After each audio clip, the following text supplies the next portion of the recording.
बच्चों, आज हम इस वीडियो में कक्षा 8वीं बोर्ड परीक्षा 2024 इसका गणित का प्रश्न पेपर हल कर रहे हैं। इसके प्रत्येक प्रश्न को बहुत ही अच्छी तरह से हल करके आपको बताएंगे। आप लास्ट तक हमारे साथ बने रहे और पूरा ग्राफ सहित एकदम अच्छी तरह से ग्राफ किस प्रकार से बनाना है इसके अंदर पूरा आपको लास्ट तक बताएंगे। इसलिए आप हमारे साथ बने रहे और इस पेपर के प्रत्येक प्रश्न को अच्छी तरह से देखें और अच्छी तरह से इनको हल करने का तरीका जानें। आपका जो 8वीं बोर्ड का पेपर होगा वो 2.5 घंटे का होगा और 80 अंक का ये पेपर होगा और इसके प्रश्नों का उत्तर आपको इस पेपर के अंदर ही देना है। अलग से कोई आपको उत्तर पुस्तिका नहीं दी जाएगी। इसमें ही जगह दी गई है, उसी जगह में आपको लिखना है। जैसे देखिए जगह दी गई है अच्छी तरह से और इसी प्रकार का पेपर आपको वहाँ बोर्ड एग्जाम में देखने को मिलेगा। आप अच्छी तरह से इसे देखें और वीडियो को ज़्यादा से ज़्यादा शेयर करें ताकि आपके दोस्त भी इसे समय पे देख सकें। अब देखिए इसमें सबसे पहले जो प्रश्न आएगा वो आएगा वस्तुनिष्ठ प्रश्न। और इन प्रश्नों को हल करने से पहले बच्चों हम बता देते हैं कि आपको इस चैनल पर आपको हिंदी, इंग्लिश, गणित, विज्ञान, सामाजिक विज्ञान, संस्कृत सभी के जो मॉडल पेपर और नमूना प्रश्न पत्र है सभी अपलोड कर दिए हैं। आप देखें, जल्दी से जल्दी जाएं और चैनल पे देखें।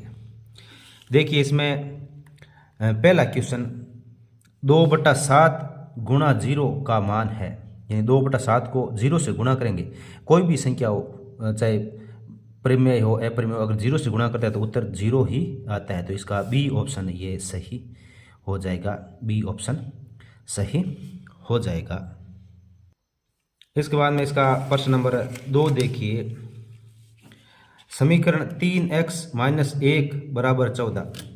3x - 1 = 14 में बायां पक्ष है, बायां पक्ष है इन लेफ्ट हैंड साइड, यानी ये इस साइड का तो ये बायां पक्ष ये है 3x - 1, तो ये सी इसका सही ऑप्शन हो जाएगा। ये जगह दी गई, इसमें आपको ऑप्शन का उत्तर लिखना है। फिर प्रश्न नंबर 3 देखिए। वर्ग के प्रत्येक कोण का माप होता है। जो वर्ग होता है उसका प्रत्येक कोण का माप 90 डिग्री होता है। इसका ऑप्शन ए सही हो जाएगा।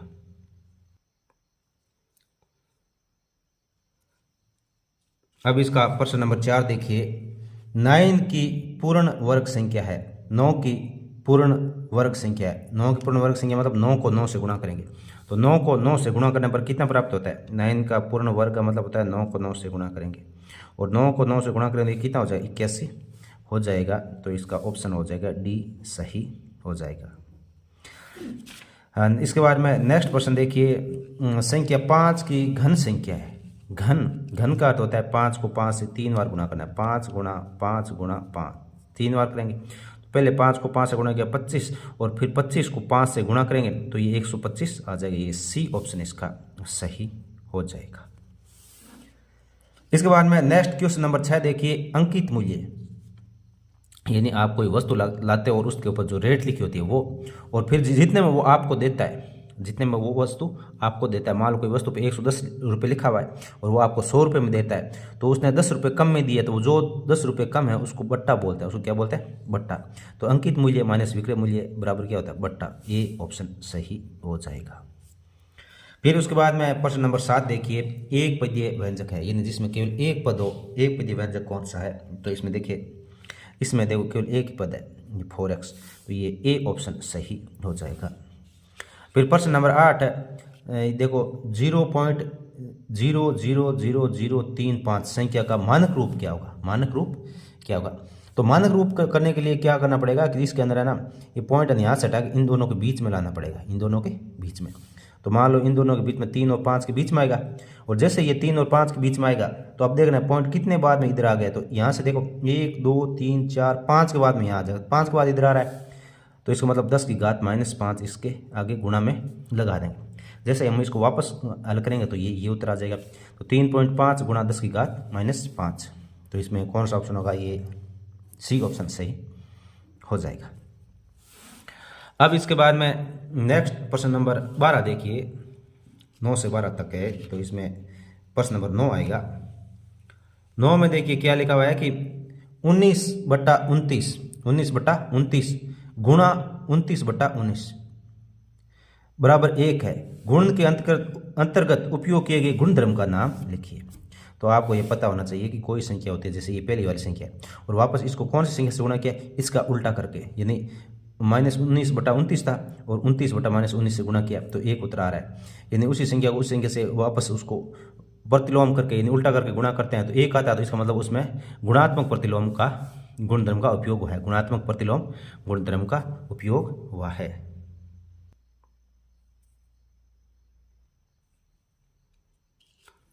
अब इसमें प्रश्न नंबर 10 देखिए, समीकरण 5x + 9 और 5 + 3x को हल करना है, इसको हल करना है। तो देखिए 5x + 9 बराबर 5 + 3x, इसको हल करना है। तो इसमें x वाले पद एक तरफ कर लेंगे और बिना x वाले पद एक तरफ करेंगे। तो इस तरफ देखिए 5x है और फिर ये इस तरफ से 3x है, इसको इस तरफ लेके आएंगे। जैसे यहाँ पे प्लस का है तो इस तरफ आएगा तो ये माइनस का 3x हो जाएगा। इस तरफ ये 5 और ये इस तरफ प्लस के 9 है तो इस तरफ आएगा, यानी अंकों को एक तरफ करना है तो ये माइनस के 9 हो जाएंगे। तो 5x में से 3x घटाएंगे तो ये 2x बचेगा और फिर 5 में से 9 घटाएंगे तो ये माइनस के 4 बचेंगे। अब ये जो x के साथ में 2 है ये इसके भाग में चला जाएगा, x बराबर -4/2।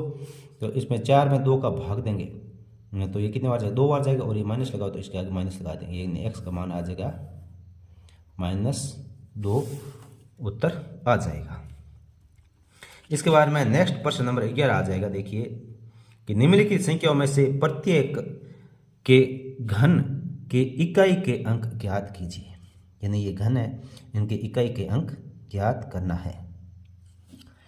तो इकाई के अंक ज्ञात करने के लिए हमें क्या करना पड़ेगा, जैसे देखो पहले वाला है तो इसमें पहले वाले में क्या है 3 3 3 1, इसमें इसका घन करेंगे, यानी घन का मतलब होता है 3331 को गुणा 3331 गुणा 3331, इतना गुणा करेंगे तो इतना बहुत बड़ी संख्या हो जाएगी। तो इसका एक शॉर्टकट तरीका ये होता है कि जैसे ये इकाई का अंक है, ये इकाई का अंक है तो इसको 3 बार गुणा कर लेते हैं, इसको 3 बार गुणा कर लेते हैं। तो 1 गुणा 1 गुणा 1, 3 बार गुणा करा तो 1 को 1 से गुणा किया 1, फिर 1 को 1 से गुणा किया 1, यानी 1 आ रहा है। तो इसका मतलब इसमें इकाई का अंक क्या आ जाएगा, घन में इकाई का अंक क्या आएगा, इकाई का अंक 1 आएगा, 1 आएगा। अब इसके बाद में इसमें क्या करना है कि जो इसका दूसरा है 1027, इसमें घन का निकालना है। तो जो इकाई का अंक 7 है, 7 को 3 बार गुणा कर लेंगे, 7 गुणा 7 गुणा 7। नहीं तो आपको याद है तो आप वैसे कर सकते हो, नहीं तो आपने किया 3 बार गुणा करके ऐसा अनुमान लगा सकते हो। अगर याद है आपको पता है 7 का घन करने पर क्या आता है, इकाई का अंक 3 आता है, लेकिन फिर भी हम इसको ऐसे तरीके से बता देते हैं ताकि आप अगर भूल जाओ तो भी। तो 7 को 7 से गुणा 49 और 49 को 7 से गुणा करोगे तो ये 343 आ जाएगा, 343 आ जाएगा। अब 343 में देखो इकाई का अंक क्या है, 3 है तो घन में इकाई का अंक क्या होगा, इकाई का अंक 3 आएगा, 3 आएगा क्योंकि इसमें 3 है तो इसमें इकाई के अंक में भी 3 आएगा। इसके बाद में प्रश्न नंबर 12 देखिए, कह रहा है कि भारती के पास 15 पेन है, यानी भारती के पास पेन कितने हैं, 15 पेन है, तथा मीनाक्षी के पास 45 पेन है। तो दोनों पेनों का अनुपात ज्ञात करना, दोनों पेनों का अनुपात ज्ञात करना, यानी भारती के अनुपात कैसे करेंगे, भारती के पेन उसमें भाग किसका देना है, मीनाक्षी के पेन का भाग करना है, मीनाक्षी इसके भाग करना है। तो भारती के पेन कितने हैं, भारती के पास पेन थे 15 और मीनाक्षी के पास 45, मीनाक्षी के पास 45। अब इसमें क्या है, देखिए 15 के पार्ट से काटेंगे तो ये 15 के पार्ट से ये 1 बार कटेगा और ये 15 के पार्ट से ये 3 बार कटेगा। तो इनका अनुपात क्या आ गया, 1:3, 1:3 आ जाएगा, 1:3 इसका उत्तर आ जाएगा।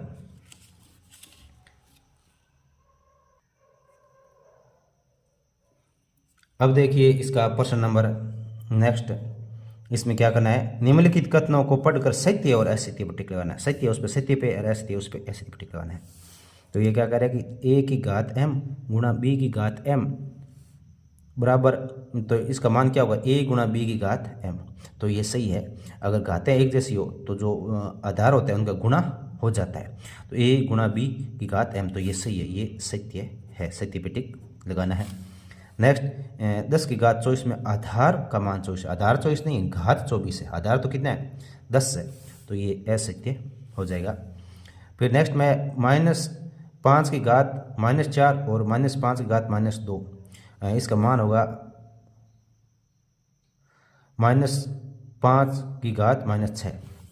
तो अगर आधार देखो ऊपर वाले में इसमें क्या था, इसमें घात सेम है तो आधार का गुणा हो जाता है, और इसमें क्या है आधार सेम है और घात अलग अलग है तो घातें जुड़ जाती है, आधार सेम होते घातें क्या हो जाती है, जुड़ जाती है।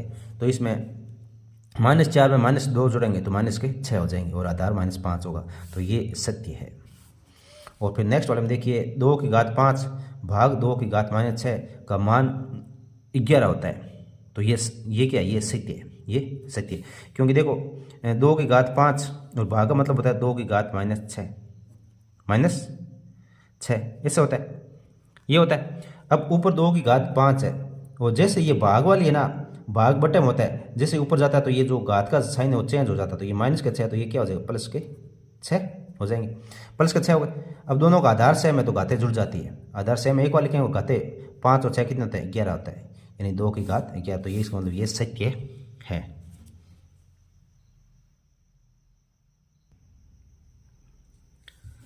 अब प्रश्न नंबर 14 में देखिए रिक्त स्थान की पूर्ति करनी है। आयत का प्रत्येक कोण होता है, आयत का प्रत्येक कोण 90 डिग्री यानी समकोण होता है, क्या होता है, समकोण होता है। तो ये समकोण नाम आपको वो आगे ब्रैकेट में इसमें से छांट कर यहाँ पे लिखना है, समकोण होता है।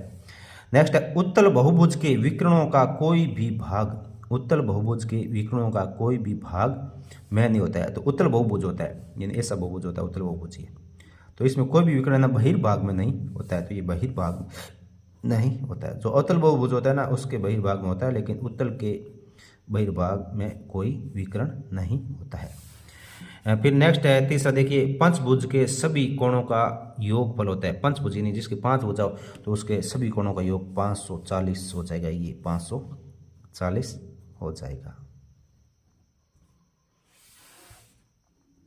फिर उसके बाद में आपको क्या करना है, देखिए चौथे में समांतर चतुर्भुज के विकर्ण एक दूसरे को करते हैं, समांतर चतुर्भुज होता है उसके विकर्ण एक दूसरे को समद्विभाजित करते हैं, लंबवत नहीं होते हैं, समद्विभाजित करते हैं, तो ये समद्विभाजित यहाँ लिखेंगे, समद्विभाजित क्या करते हैं, समद्विभाजित करते हैं।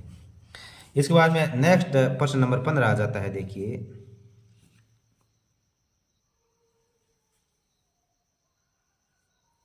अब प्रश्न नंबर 15 खंड ए और खंड ब से मिलान कीजिए, तो मिलान करना है।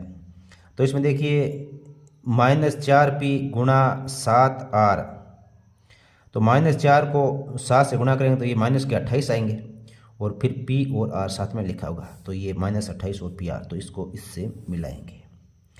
फिर नेक्स्ट में देखिए 2p गुणा 8q, तो 2 और 8 को गुणा करें 16 और फिर pq 16pq, तो ये इससे मिला देंगे। फिर नेक्स्ट में देखिए 3p बार है और फिर अंदर है 4 - 8q, तो 3p को अंदर गुणा करेंगे तो पहले 4 से गुणा करेंगे तो ये 12p हो जाएगा, पहले 12p होगा, फिर माइनस और फिर 3p को 8 से q से गुणा करेंगे तो ये 24pq आ जाएगा, यानी 12p - 24pq, तो ये पहले वाले से मिला देंगे। फिर है 20p², तो 20p² को ये देखिए यहाँ पे 5 और 4 कितना गुणा करना 20 होगा, फिर p और p गुणा होकर p² होगा, तो ये इससे मिला देंगे।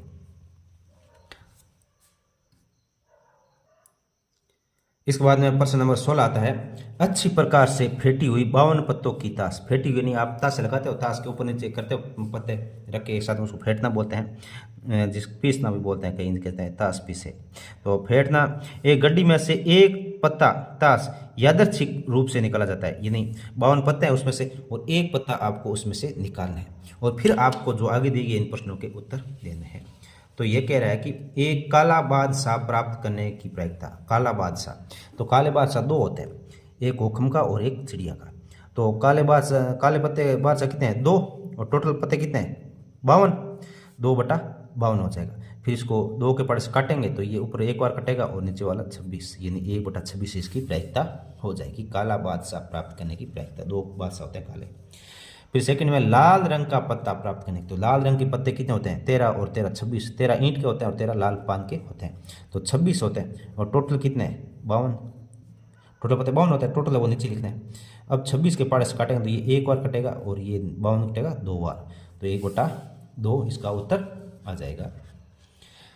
फिर इसके बाद में इक्का प्राप्त करने की प्रायिकता, तो इक्के कितने होते हैं, इक्के होते हैं टोटल 4। इक्का प्राप्त करने की, लाल ब्लैक कुछ नहीं बोला है, इसमें इक्के होते हैं 4 और टोटल पत्ते कितने होते हैं 52, 4 के पार्ट से कटेंगे एक बार और ये 13 बार, यानी 1/13 आ जाएगा। फिर लाल रंग की बेगम प्राप्त करने की, तो लाल रंग की बेगम कितनी है 2 है, एक चिड़िया की और एक नहीं, एक पान की और एक ईंट की, तो 2/52, 2 के पार्ट से कटेंगे तो ये ऊपर एक बार और 52 कितनी बार कटेगा 26, यानी 1/26 इसकी प्रायिकता हो जाएगी।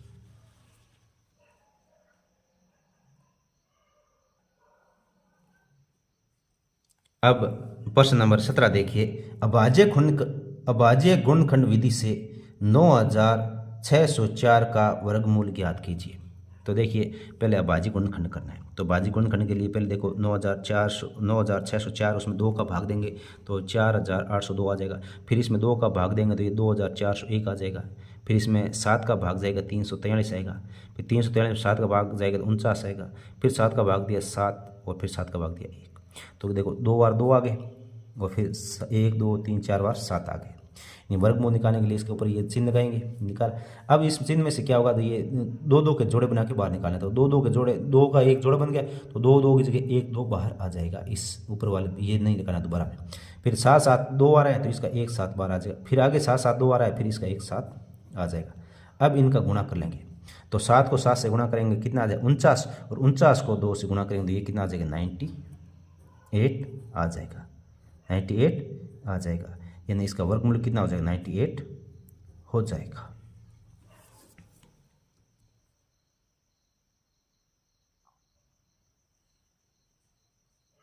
अब इसका प्रश्न नंबर 18, किसी समांतर चतुर्भुज के 2 आसन कोणों का अनुपात 3:2 है, समांतर चतुर्भुज के सभी कोणों की माप ज्ञात कीजिए।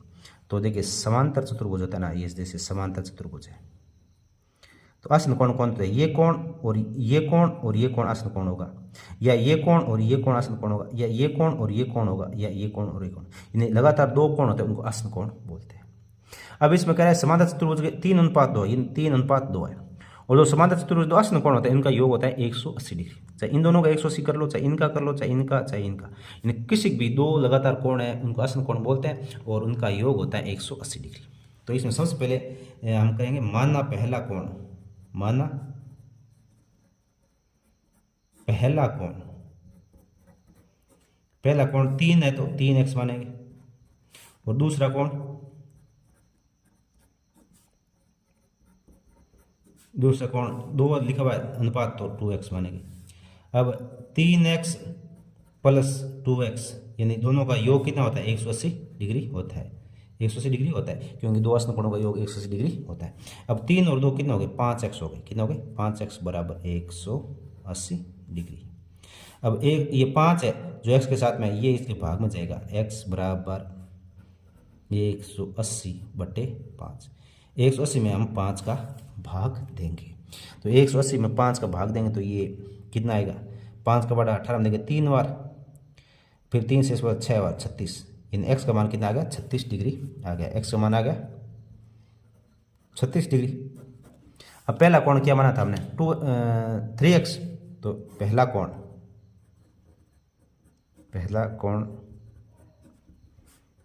3x है, x का मान कितना है 36, तो 3 को 36 से गुणा करेंगे, 3 को 36 से गुणा करेंगे तो ये कितना आ जाएगा 108 डिग्री आ जाएगा, यानी एक कोण 108 डिग्री हो जाएगा। और फिर दूसरा कोण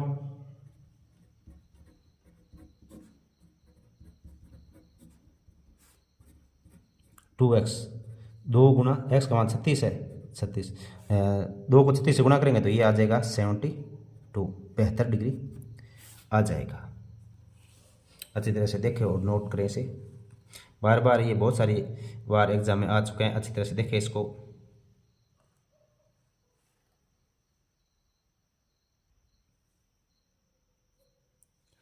अब इसका प्रश्न नंबर 19 देखिए, 12,000 रुपये का 2 वर्ष के लिए 10% वार्षिक ब्याज की दर से साधारण ब्याज चक्रवृद्धि ब्याज का अंतर ज्ञात कीजिए, जबकि ब्याज वार्षिक संयोजित होता है। यानी 2 वर्ष का साधारण ब्याज निकालना है और चक्रवृद्धि ब्याज निकालना है और दोनों का अंतर ज्ञात करना है, बस इतनी सी बात है। तो इसमें देखिए मूलधन कितना है, मूलधन को इस पी बोलते हैं 2,000 रुपये, समय को एन से दर्शाते हैं तो 2 वर्ष, और दर कितनी होगी 10%, ये दर दे रखी है 10% दे रही है। अब जो साधारण ब्याज का सूत्र होता है, साधारण ब्याज का सूत्र वो होता है मूलधन दर गुणा समय बटा 100। तो मूलधन कितना हो गया, मूलधन तो हो गया 12,000 और समय 2 वर्ष और दर 10 हो गया बटा 100। इसको हल करेंगे, देखो 1 0 से ये 0 कट जाए, फिर 1 0 से ये कट गया, मतलब यहाँ 1200 बच गया, 2 से गुणा करेंगे तो ये कितना 2400 रुपये आ जाएंगे, यानी साधारण ब्याज आ गया 2400 रुपये। फिर इसका चक्रवर्ती ब्याज क्या करना है, चक्रवर्ती ब्याज का देखिए, चक्रवर्ती ब्याज का सूत्र होता है पी गुणा ब्रैकेट के अंदर 1 + r/100 यानी ये मिश्र धन का सूत्र होता है, और उसमें वापस वो जो मूलधन घटाएंगे तो क्या आ जाता है, चक्रवर्ती ब्याज आ जाता है। तो इसका ये सूत्र, पूरा सूत्र ये हो गया पी ब्रैकेट में 1 + r/100 - p। तो पी यानी मूलधन हो गया 12,000 रुपये, फिर ब्रैकेट, फिर 1 और दर आर यानी दर 10/100 और फिर घात 2 यानी समय एन यानी समय 2 वर्ष माइनस 12,000। अब देखिए 10 के पास इसको काटेंगे तो 1/10 आ जाएगा, 10 के पास 100 कटेगा तो 1/10 आ जाएगा। फिर इसका लघुत्तम लेंगे तो 10 को 1 से गुणा किया 10 और 1 ऊपर वाला 11, तो 11/10 आ जाएगा, यानी 11/10 की घात 2 माइनस 12,000। अब 12,000 और घात 2 का मतलब होगा 11/10 गुना 11/10 माइनस 12,000। अब इसमें 2 0 से ये 2 0 कट के 120 आ गया, और 120 को 11 से गुणा करेंगे, फिर वापस 11 से गुणा करेंगे तो ये 14,520 आ जाएगा, 14,520, और इसमें से ये 12,000 घटा देंगे तो ये 2,520 रुपये हो जाएंगे, 2,520 रुपये। तो ये चक्रवर्ती ब्याज कितना हो गया, 2,520 रुपये।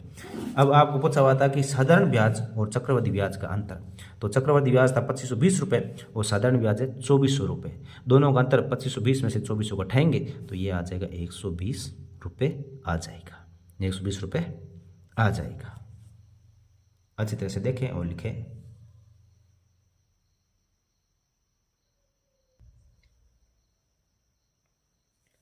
अब इसका प्रश्न नंबर 20 देखिए, एक किसान की पशुशाला में 20 पशुओं के लिए 6 दिन का पर्याप्त भोजन था।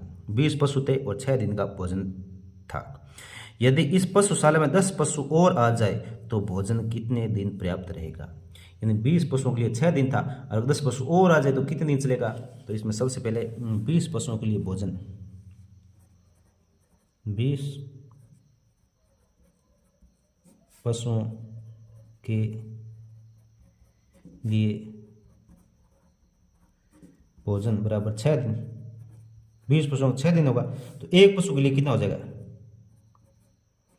एक पशु के लिए भोजन तो क्या 6 × 20, 6 × 20 यानी 120 दिन चलेगा, 120 दिन चलेगा। भाई 20 पशु 6 दिन खा सकते हैं तो एक पशु तो 120 दिन चल जाएगा। अब क्या करा, 20 तो पहले थे, 10 और आ गए, तो अब क्या होगा, 30 हो गए टोटल। 30 पशुओं के लिए भोजन, 30 पशुओं के लिए भोजन चलेगा, तो 120 में 30 का भाग दे देंगे, तो 120 में 30 का भाग देंगे तो ये कितना आएगा, 0 से 0 कट के 12 में 3 का भाग दिया 4 दिन, यानी 10 पशु और जाए तो कितने दिन चलेगा, केवल 4 दिन चलेगा, 4 दिन चलेगा।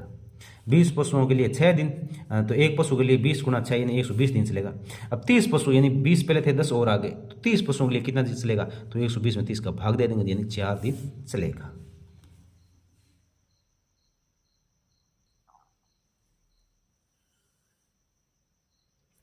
अब इसमें देखिए प्रश्न नंबर 21, समीकरण 3 × t - 3 = 5 × 2t + 1 को हल कीजिए और अपने उत्तर की जांच कीजिए। हल करना है, बहुत सरल प्रश्न है।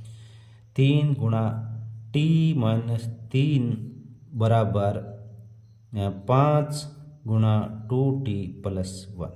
अब 3 को अंदर गुणा करेंगे, अंदर पहले t से गुणा करेंगे तो ये 3t हो जाएगा, फिर -3 से गुणा करेंगे तो ये -9 हो जाएगा। 5 को इस 2t से गुणा करेंगे, अंदर 5 को 2 से गुणा किया 10 और ये t, और 5 को 1 से गुणा करेंगे तो ये +5 हो जाएगा। अब टी वाले एक तरफ और बिना टी वाले एक तरफ कर लेते हैं।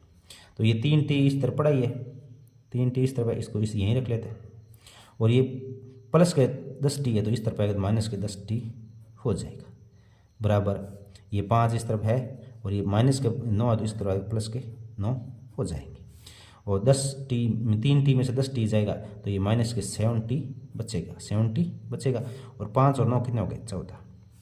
अब t इस तरफ रहेगा और 14 में ये जो -7 इसके भाग में जाएगा और 14 में इस 7 का भाग देंगे 2 बार जाएगा और ये माइनस तो ये माइनस आगे लग जाएगा, यानी t का मान आ जाएगा -2, t का मान आ जाएगा -2।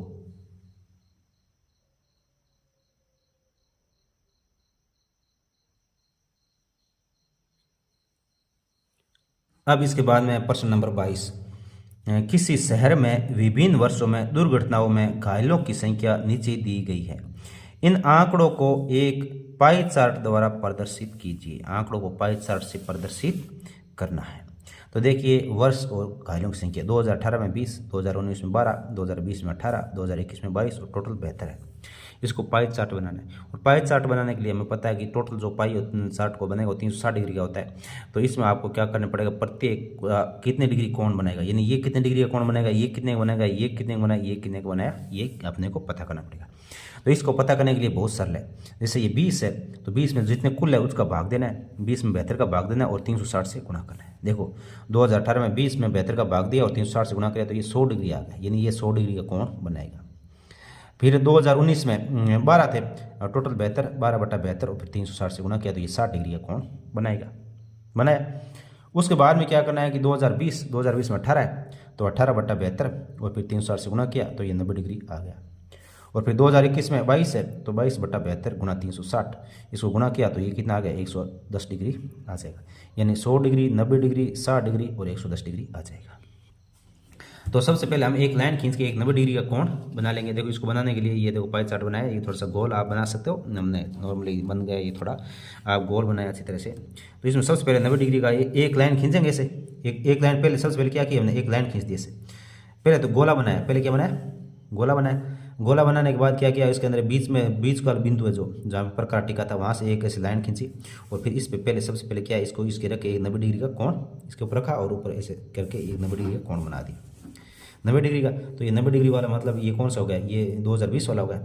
फिर इसके 90 के साथ में क्या बनाया हमने, 60 डिग्री का, भाई इस तरफ बना लो, भले 120 का बना लो। तो 90 वाली लाइन पे रख के ऐसे रखा इसकी इस लाइन के ऊपर और फिर यहाँ से है ना 120 डिग्री है, 110 डिग्री, तो 110 डिग्री का कोण बना दिया तो ये 110 डिग्री आ गया। इसको अलग अलग बिंदुओं से दर्शाया है। ये इसका 2021 का आ गया, 2021 का। फिर 100 डिग्री का तो इस लाइन पे रख के हमने 100 डिग्री का बना दिया, इसे रख के इसे, और इधर से ये 100 डिग्री का ये बनाया तो ये 100 डिग्री आ गया। फिर 60 डिग्री, फिर जो बीच में बच गया इन दोनों के बीच में वो कितना होगा, 60 डिग्री का ही बचेगा। तो इस प्रकार से आपको क्या करना है, ये पाई चार्ट बनाना है, अच्छी तरह से बना सकते हैं।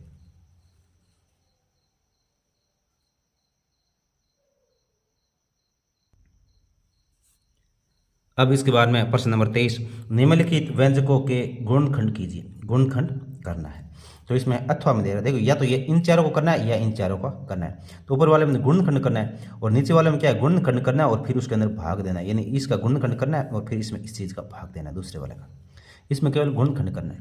तो ये दोनों दे रखे हैं, दोनों ही आपके बुक के प्रश्न है, आप इन्हें अच्छी तरह से देख सकते हो।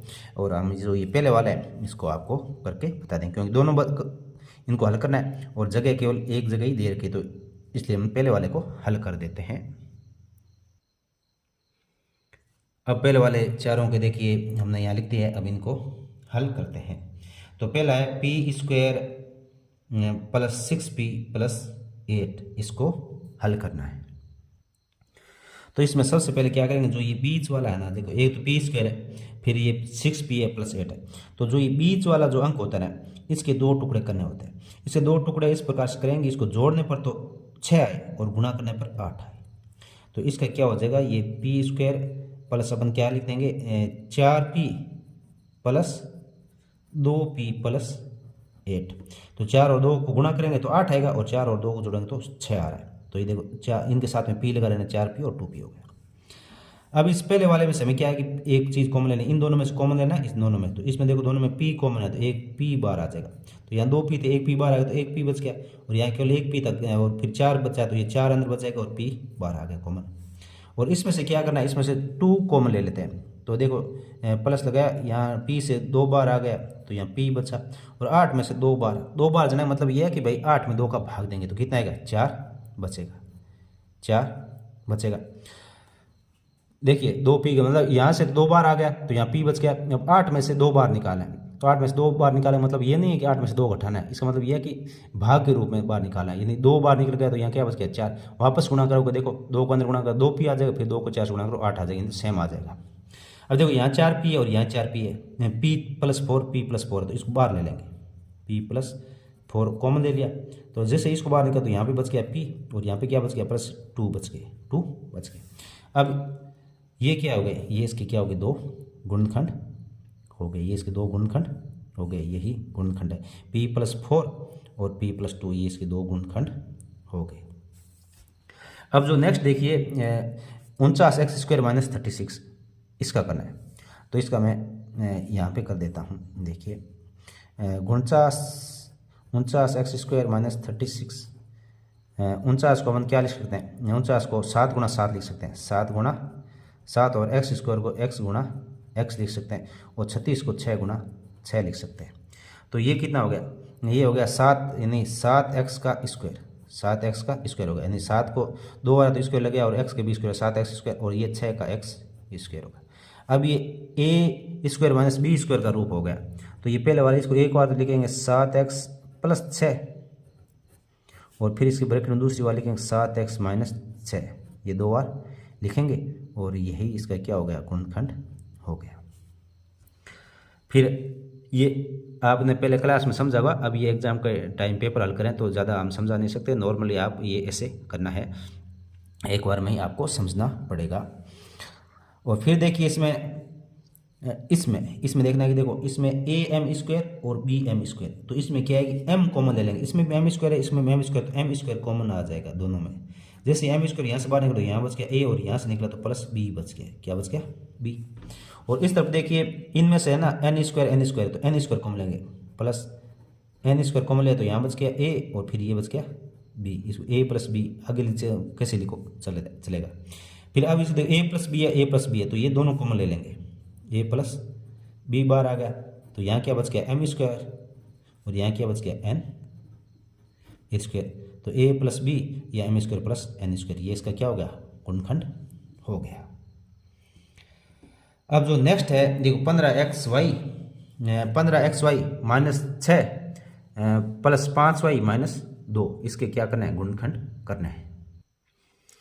इसमें देखिए इसमें से कॉमन लेंगे, तो पहले देखिए पहले तो एक तो कॉमन आ जाएगा, इसमें से देखो 15 को 3 गुणा 5 लिख सकते हैं, 3 गुणा 5, और 6 को 2 गुणा 3, मतलब 3 है, 3 दोनों में तो 3 कॉमन आ जाएगा, 3 कॉमन आ जाएगा। फिर x दोनों में तो x कॉमन आ जाएगा, तो 3x बाहर निकाला तो 15 में 3 का भाग दिया, यानी 5 यहाँ बच गए, और फिर x बाहर आ गया तो यहाँ पे y बच गया, और यहाँ से है ना 3 बार निकला मतलब 6 में 3 का भाग दिया, 2 बच गया, यहाँ 2 बच गया, और x बाहर आ गया तो 5y माइनस 2 बच गया। अब इस तरफ देखिए यहाँ पे आगे 5y माइनस 2, इसमें कुछ कॉमन नहीं आ रहा है, मतलब a कॉमन ले सकते हैं, a कॉमन ले सकते हैं, तो ये 5y माइनस 2, क्योंकि ये सेम टू सेम बनाना है तो इसमें से a कॉमन ले लिया हमने। अब देखो 5y माइनस 2 दोनों में कॉमन है, तो इसको बाहर ले लेंगे, 5y माइनस 2 ये बाहर आ गया, यहाँ क्या बचा 3x, और यहाँ प्लस का 1, और ये इसका क्या हो गया, गुणनखंड हो गया, ये इसका गुणनखंड हो गया। अच्छी तरह से इनको समझते जाएं, अगर फिर भी कुछ समझ में नहीं आ रहा है तो कमेंट बॉक्स में ज़रूर बताएं, हम आपकी समस्या का समाधान करेंगे और आपको फिर से अच्छी तरह से समझाने की कोशिश करेंगे।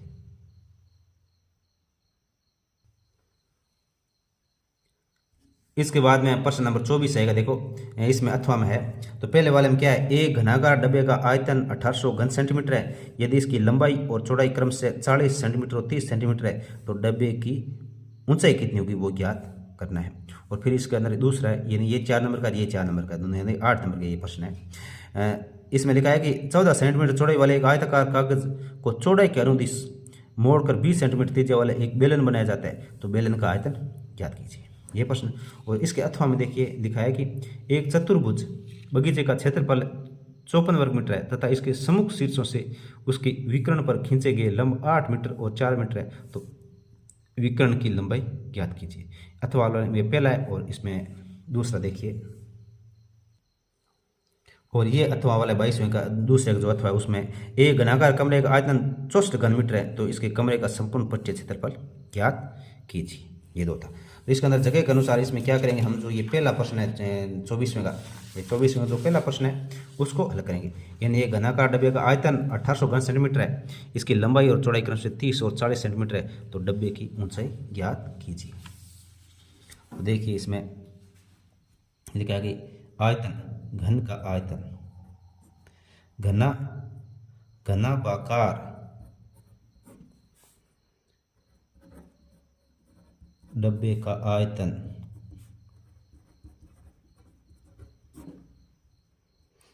कितना दे रखा है, इसने दे रखा है 1800 घन सेंटीमीटर, यानी सेंटीमीटर की घात 3 ऐसे लिख सकते हैं, या घन सेंटीमीटर लिखो या सेंटीमीटर की घात 3 लिखो, एक ही बात होती है।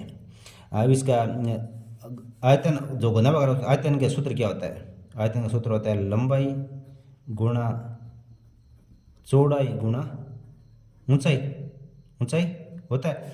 ये कितना है 1800, ये 1800 दे रखा है।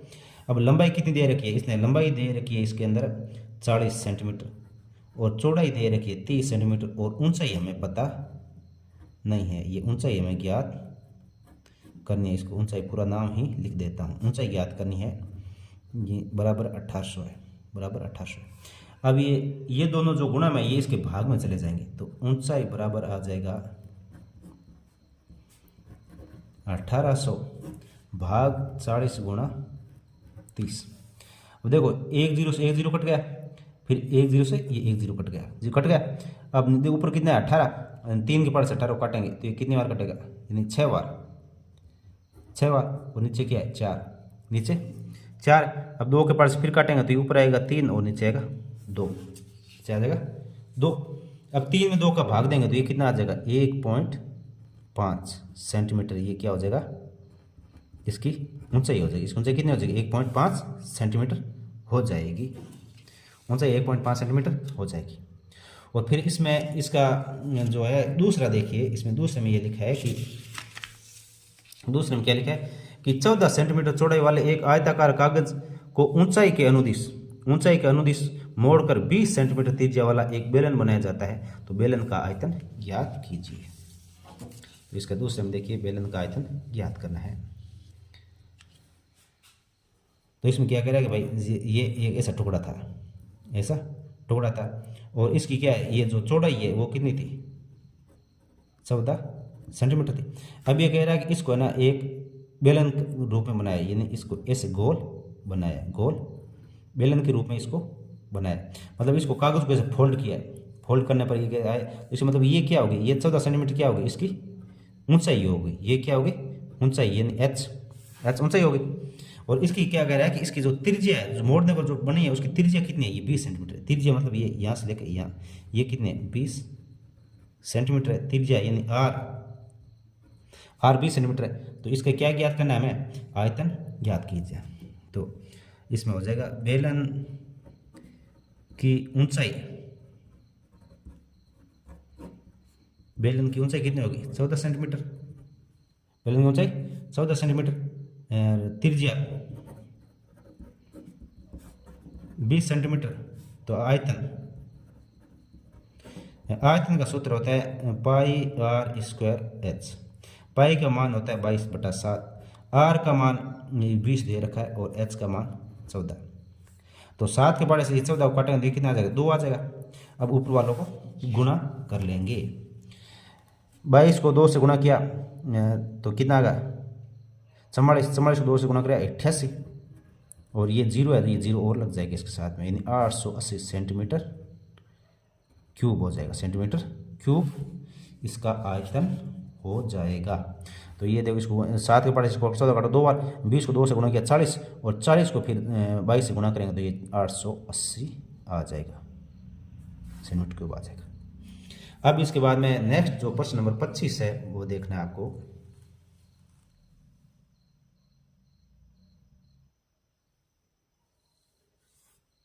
प्रश्न नंबर 25 में क्या है, उपयुक्त पैमाना का प्रयोग करते हुए वर्ग की भुजा और क्षेत्रफल के निम्नलिखित आंकड़ों के मध्य एक आलेख बनाइए।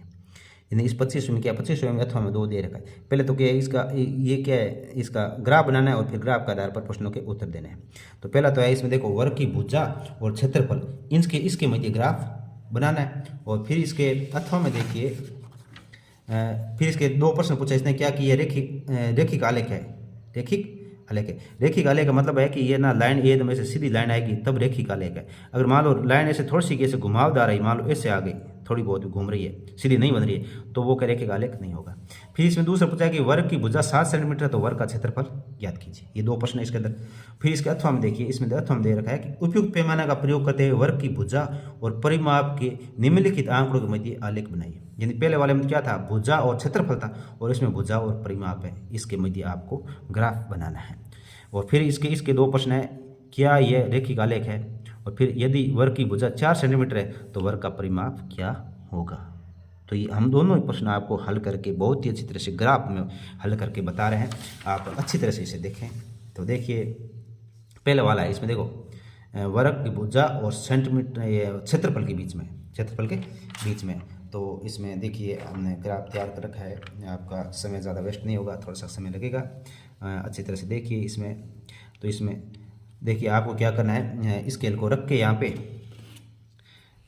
स्केल को अच्छी तरह से ग्राफ के अंदर, जो ये बड़ी वाली लाइन है, जो बड़ी वाली लाइन दिखाई देती है, जैसे ये बड़ी बड़ी लाइन है, तो इसके ऊपर ग्राफ को ऐसे रखना है। और फिर इसके अंदर क्या है, फिर इसके अंदर 6 तक संख्या दे रखी है कि इसमें जो भुजा है वो 6 तक दे रखी है। तो इस तरफ हम भुजा, ये देखो भुजा सेंटीमीटर में x यहाँ पे x लगाएंगे, और ऊपर की तरफ ये एक ऐसी लाइन खींच के उसको क्या नाम देंगे, इसको नाम देंगे y, इसको नाम दिया y। और फिर इसमें क्या करना है, ऊपर की तरफ है ना, ये क्षेत्रफल है 4, 8, एक डब्बे में, यहाँ 4, फिर 8, यहाँ 12, यहाँ 16, यहाँ 20, यहाँ 24, यहाँ 28, यहाँ 32, यहाँ 36 ऐसे लिखना है। फिर इस ग्राफ का जो पैमाना है वो लिख देना है। x है तो x पे, जैसे ये x है, ये x है, तो इस पे ये क्या है, ये 1 सेंटीमीटर, फिर 2 सेंटीमीटर, 3 सेंटीमीटर, यानी एक डब्बा 1 सेंटीमीटर को दर्शा रहा है, तो एक डब्बा 1 सेंटीमीटर। और इधर देखो ये सेंटीमीटर स्क्वायर है, यानी एक डब्बा क्या है, 4 सेंटीमीटर स्क्वायर, फिर आगे वाला भी 4 4, यानी 4 4 जोड़ते जा रहे हैं। तो इसमें y पे एक बड़ा डब्बा बराबर 4 सेंटीमीटर स्क्वायर। अब ग्राफ कैसे बनेगा, ग्राफ में आपको देखना है कि जैसे ये दे रखा है 2 और 4, यानी x वाला 2 और y वाला 4 कहाँ मिलेगा, तो x वाला 2 ये और y वाला 4, ये दोनों कहाँ मिलते हैं, y से इधर चलेंगे और इससे 2 चलेंगे, ये यहाँ पे मिल रहा है। इसी प्रकार x वाला 3 और y वाला 9, तो 8 से थोड़ा सा 1 2, यानी ये 2.5 डब्बे के बाद में 9 आएगा, फिर यहाँ पे 10, फिर और 2.5 डब्बे आके 11 और फिर 12, यानी 2 डब्बे से आधा ज़्यादा, तो यहाँ पे 9 आएगा। तो ये देखो 1 2 डब्बे और फिर आधा ज़्यादा, यहाँ 9 आएगा, तो ये 3 और 9, फिर 4 में 16, ये 4 और फिर इधर 16 यहाँ मिलेंगे, फिर 5 और 25 यहाँ पे मिलेंगे, और फिर ये नीचे से 6 और ऊपर 36 ये यहाँ मिलेंगे। अब इनको मिलाना है, अब इसको यहाँ से मिलाया, फिर यहाँ से मिलाया, यहाँ ऐसे मिलाया, तो अब इसको देखना है कि ये रेखिक है या नहीं है, ये ग्राफ बनेगा। फिर रेखिक देखो पहले वाला और लास्ट वाला मिलाएंगे, अगर ये इसके ऊपर आ रही सही है तो इस देखेंगे, नहीं तो नहीं है। तो ये देखिए ये एकदम लाइन में नहीं आ रही, ये ऐसे थोड़ा घुमावदार है, तो ये रेखिक नहीं है। तो इसमें ये प्रश्न पूछ सका था कि इसमें इसका आधार पर इनका उत्तर देना है। तो पहला, क्या ये रेखिक है आलेख, क्या ये रेखिक आलेख है, तो ये लिखना है नहीं, ये रेखिक आलेख नहीं है। और फिर है, यदि वर्ग की भुजा 7 सेंटीमीटर है तो वर्ग का क्षेत्रफल ज्ञात कीजिए। वर्ग की भुजा 7 सेंटीमीटर, क्षेत्रफल क्या हो जाएगा, वर्ग का क्षेत्रफल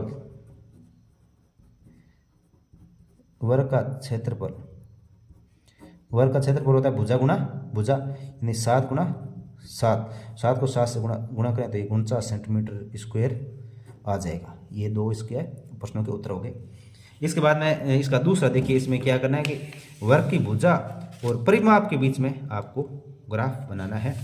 तो ये इसी के अंदर हमने ये बना रखा है। देखिए इसी प्रकार से इस तरफ है ना भुजा लेनी है, 1 सेंटीमीटर, 2 सेंटीमीटर, 3 सेंटीमीटर, ये भुजा आ गई, भुजा सेंटीमीटर में इस पर x पे 1 2 3 4 5 6, और फिर इस तरफ परिमाप लेना है, ये 4 8 12 16 24, इसके लिख देना है x पे तो 1 बड़ा 1 सेंटीमीटर और y पर 1 बड़ा डब्बा 4 सेंटीमीटर। यहाँ देखो परिमाप है, यहाँ सेंटीमीटर में, परिमाप सेंटीमीटर में आता है, और इसमें क्या था, क्षेत्रफल था, ये सेंटीमीटर स्क्वायर में था, तो ये स्क्वायर का आया।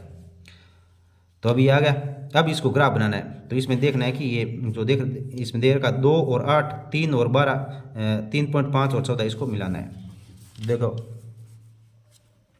2 और इधर से 8 ये यहाँ पे मिलेंगे, फिर 3 और 12 ये यहाँ पे मिलेंगे, फिर 4 और 3.5, 3.5 कहाँ आएंगे 3.5, तो इसमें 3.5 कहाँ पे आएगा, देखो इसमें भाई 3.5, तो 3.5 यहाँ देखो ये 3 है और 0.5 यहाँ आ गया, 0.5 यहाँ आ गया, फिर 4 आ गया, तो 0.5 3.5 यहाँ आएगा इस सीध में। और इधर से 14 देखना है, तो 12 के बीच में 12 के बाद क्या होगा, बीच में 13, फिर ये बड़ी वाली लाइन पे 14 आ गया, तो इधर वाले 14, तो 3.14 यहाँ मिल जाएगा।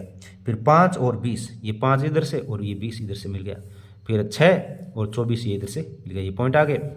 और फिर इसके अंदर देखना है कि ये स्केल से मिला है हमने, तो ये सारे क्या आ रहे हैं, एक ही लाइन पे आ रहे हैं, ये सारे क्या आ रहे हैं, एक ही लाइन पे आ रहे हैं। इसका मतलब ग्राफ कैसा है, रैखिक है। इसका मतलब ये ग्राफ कैसा है, रैखिक ग्राफ है। तो इसके आधार पर प्रश्नों के उत्तर देने हैं। यहाँ क्या यह रैखिक आलेख है, तो हाँ ये रैखिक आलेख है। फिर इसमें क्या है, वर्ग की भुजा 4 सेंटीमीटर है, तो परिमाप, तो वर्ग का परिमाप 4 गुना भुजा होती है। वर्ग का परिमाप क्या होता है, 4 गुना भुजा, 4 और फिर भुजा भी 4 है, तो 4 को 4 से गुणाएंगे 16 सेंटीमीटर आ जाएगा। परिमाप तो सेंटीमीटर में आएगा, तो 16 सेंटीमीटर हो जाएगा। इसी के साथ बच्चों आपका ये गणित का जो नमूना प्रश्न पत्र था कक्षा 8 या एकदम लेटेस्ट 2024 का, ये कंप्लीट हो चुका है। नेक्स्ट वीडियो में हम इसके हिंदी, पर्यावरण, इंग्लिश, सामाजिक विज्ञान, गणित, इसमें संस्कृत, सभी के नमूना प्रश्न पत्र अपलोड करेंगे। और कुछ हमने अपलोड कर दी हैं, आप हमारे चैनल पर जाए और उन सभी को देखें। धन्यवाद आप सभी का।